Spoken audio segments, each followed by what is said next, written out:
Welcome back to Wisdom with the Wise Counselor. I'm your host, the Wise Counselor, also known by my birth name. It's simply Lateef. Listen, this space is all about building emotional resiliency, living life on purpose and in purpose, and nurturing your wellness. I'm talking about your mind, your body, and your soul.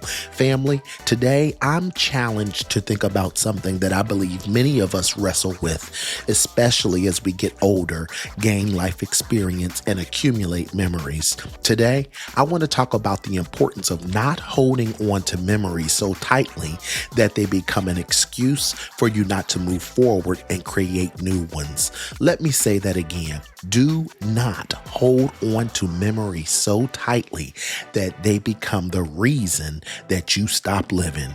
Now, before anybody gets defensive, let's be clear. There is absolutely nothing wrong with honoring your past. There is nothing wrong with remembering the people who shaped you, the places that impacted you, the relationships that taught you lessons, the victories that made you proud, or even the struggles that helped build your resiliency and the person that you see when you look in the mirror. But I want you to hear this. Memories are gifts. Memories remind us where we've been. Memories remind us what we've overcome.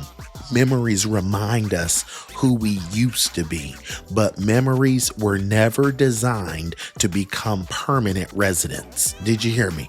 Memories were never designed to become permanent residents.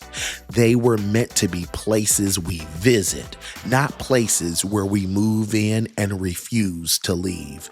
And I think one of the most dangerous things that can happen to us emotionally is when nostalgia becomes our primary source of happiness. Think about how often you hear people saying things like, "Those were the good old days," or "I wish things were like they used to be," or "Nothing will ever compare to that time in my life," or "I never will have friends like that again. I'll never be as happy as I was back then." Now, don't get me wrong. Reflection is absolutely healthy. And actually, as a well-balanced, adjusted adult, you should be reflecting. So again, reflection is absolutely healthy.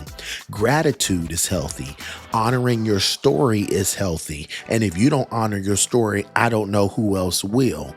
But when your best memories become the only thing bringing you joy, that is a problem, because life is absolutely still happening right now. Not yesterday, not 5 years ago, not in college, not in high school, not before the divorce, not before you met that last lover, not before the loss, not before your children moved away, not before the retirement, not before the new job, not before life changed. Life is happening right now.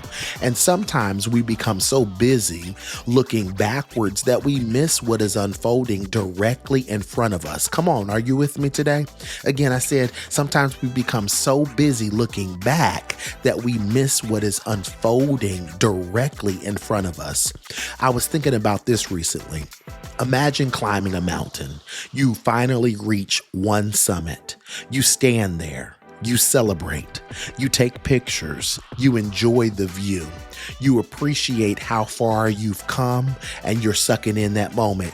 But what if you spent the next 20 years standing on the same summit talking about how amazing the view was? Eventually, you would miss every other mountain available to you, right? You would miss every other opportunity. You would miss every other experience. You would miss every other lesson, not because those things weren't available, but because you became addicted to what was. Family, some people are chasing a feeling they experienced 15, 20 years ago. Some people are chasing a relationship that clearly ended. Some people are chasing a version of themselves that no longer exists. Some people are chasing a season they were only supposed to be in because it was preparation for the next season. So in doing so, they stop creating, right? They stop growing. They stop exploring. They stop dreaming. They stop risking. They stop living. And then people wonder why they feel stuck. See, the truth is, you cannot create a new chapter if you keep rereading the old one. Let me say that again. You cannot create a new chapter if you keep rereading the old one. I know that's uncomfortable for some because some of our memories are beautiful. Some of our memories represent seasons when life was simpler.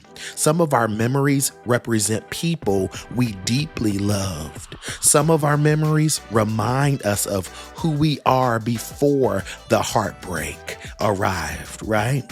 But the reality is this: the purpose of life is not to recreate your past time and time again. The purpose of life is to continue becoming. Think about nature. Trees don't spend all of their years trying to regrow last year's leaves. Flowers don't spend their energy mourning yesterday's bloom. Every season introduces something new, and somehow we've convinced ourselves that growth means persevering exactly in the same manner as it was. See, growth doesn't work that way. Growth requires release. Growth requires acceptance. Growth requires movement, and movement can absolutely be scary, but the future contains uncertainty. The past doesn't.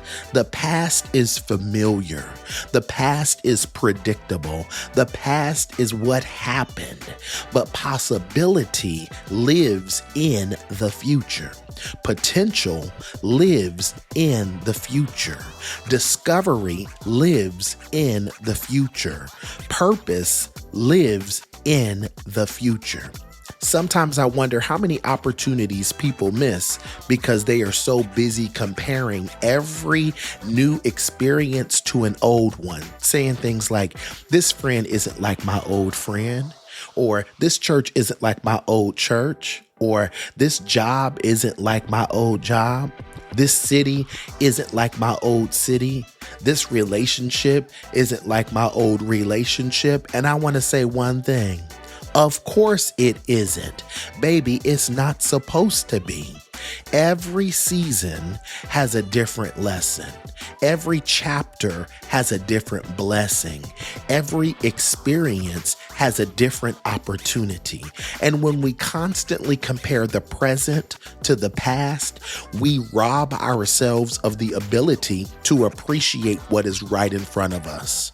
One of the greatest gifts you can give yourself is permission to be fully present in the here and the now. Not partially present, not physically present while mentally being somewhere else, but fully present. Present enough to notice the people around you. Present enough to appreciate the opportunities available to you. Present enough to laugh. Present enough to dream. Present enough to create. Present enough to love. And present enough to experience wonder again. Because here's something that I've learned. Some of the most meaningful moments in my life were moments that I never envisioned and I actually never even planned. They weren't the moments I spent molding and anticipating and planning for. They weren't the moments I was trying to create or even recreate. They were the moments that happened because I remained open to what was possible. And I believe that's where many of us need to be challenged today. Stop chasing the high of history.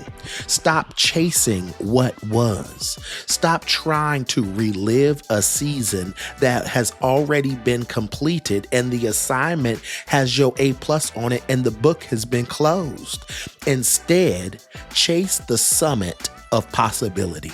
I need you to ask yourself, what new memories am I creating? What new experiences am I allowing myself to have? What new relationships am I cultivating? What new skills am I developing? What new adventures am I pursuing? What new version of myself is trying to emerge? And how am I watering the growth of me? Because the truth is, life doesn't stop giving opportunities just because you've accumulated memories. Life keeps moving. The question is, are you moving with it? And family, if you are listening to this today and you've been spending a little too much time looking backwards, I want to encourage you today. Honor your past, respect your journey, celebrate your victories, grieve your losses, cherish your memories, but do not live there. Visit them, smile, learn, reflect, and then come back home to the present moment. Because this moment right here, right now, this moment is where your life is happening. This moment is where your purpose is unfolding. This moment is where your next breakthrough is waiting. This moment is where your next friendship, your next opportunity, your next lesson, your next adventure, and your next blessing might be found. Don't miss today's miracle because you're staring at yesterday's photograph. So family, here are my top 3 takeaways from today's conversation. Number 1, some of us are holding on to memories because they feel safer than uncertainty. But growth has never happened inside of a comfort zone. If you want new experiences, you have to make room for them. Number 2, your best days are not automatically behind you. That's a story many people tell themselves, and eventually they start believing it. As long as you are breathing, growing, learning, showing up, then there is still potential for incredible moments and memory making ahead. Number 3, the goal is not to recreate your past. The goal is to honor it while building something meaningful today. Your memories should inspire you, not imprison you. All right, here's a couple reflection questions I want you to think about post-podcast. Let's step into the reflection room. Question number 1, what memory or season of your life do you revisit most often? And why is that? Question number 2, what new experiences have you been avoiding because you keep comparing it to something from your past? And question number 3, if you fully embrace this current season of life, what opportunities might you begin pursuing immediately, like today? I want to give you some professional guidance here from the lens of a counselor, licensed counselor and coach. As a counselor and wellness advocate, I often encourage people to practice what I call balanced reflection. That's spending time remembering your past, but spending equal or greater time planning, creating, and engaging in the present. This week, intentionally schedule one new experience. Try a new restaurant. Call somebody you've been meaning to reconnect with. Attend a community event. Take a class. Explore a new hobby. Visit a place you've never been. Your brain thrives on growth and meaningful engagement. New experiences help build emotional resilience and remind us that life continues to offer opportunities for joy, connection, and purpose. The healthiest relationship with the past is one where you can appreciate it without needing to live inside of it. So family, that's what I have for today. I hope that our conversations today don't just go in one ear and out the other. I really want you to reflect, and I want you to identify what you're going to use from our time together today. And then I really want you to put it into practice. Remember, there is no time like the present moment to reclaim yourself, to take care of you, and to dive deeper into how you're going to walk in your purpose. Great things don't happen overnight. I need you to be reminded of that. Take your time and feel no pressure. Pause. And remember, at the end of the day, when it's all said and done, you are the only one in control of your thoughts, your actions, and your reactions to what life throws your way. So as always, know that I love you, know that I believe in you, and know that I believe that I have no doubt that whatever you face today, tomorrow, next week, next month, or even later this year, that you absolutely got this. Thank you for joining me on this episode of Wisdom with the Wise Counselor. Be well.